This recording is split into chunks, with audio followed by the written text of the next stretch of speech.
No tak těch impulzů tam bylo víc. Bylo to, že to bylo pro mě něco nového, nová výzva, prostě nový směr. A už jsem prostě léta předtím jakoby lezla v těch skalách na tu obtížnost a závodila jsem jako v těch všech disciplínách.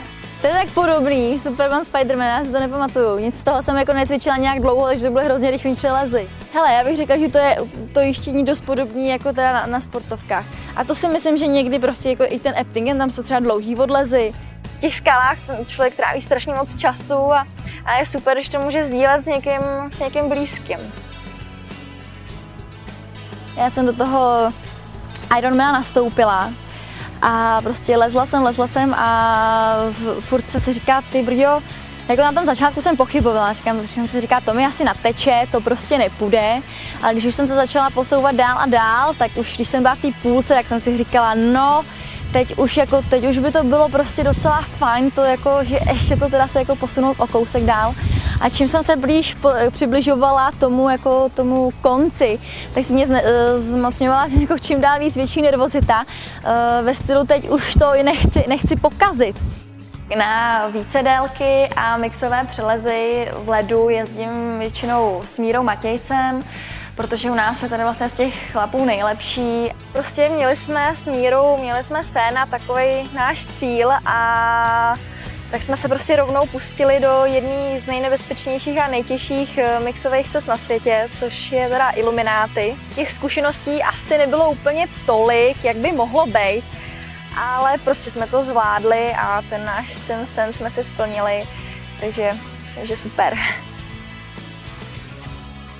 Já závodím už úplně od malička, začala jsem asi v 8 letech, tatínek horolezec, takže to bylo takový přirozený. Já jsem to spíš vnímala jako hru, bavilo mě vlastně ten závod, i určitý to porovnání. Byla jsem hodně nervózní, ale zase na druhou stranu jsem se musela naučit hodně pracovat s tou nervozitou a vlastně s tím svým tělem, který musí pracovat pod tím tlakem. Neříkám, že je to vždycky lehký přijmout ten neúspěch, ale nejsem smutná nebo rozhozená z toho, když jako vlastně se umístím na špatném místě. Když prostě vím, že jsem třeba podala ten svůj výkon a jenom prostě to umístění nebylo nějaký vysoký, tak v tu chvíli prostě jsem docela spokojená. To, že jsem dosáhla titulu mistra republiky ve všech leteckých disciplínách, není vlastně úplně hlavně prioritní. V jedno období mě bavilo jakoby trénovat vlastně všechno naráz. Ten stres, vlastně, který je okolo těch závodů, nechci přenášet na ty skály a vlastně i na těch závodech se ten stres snažím zpracovat tak, abych to tam necítila.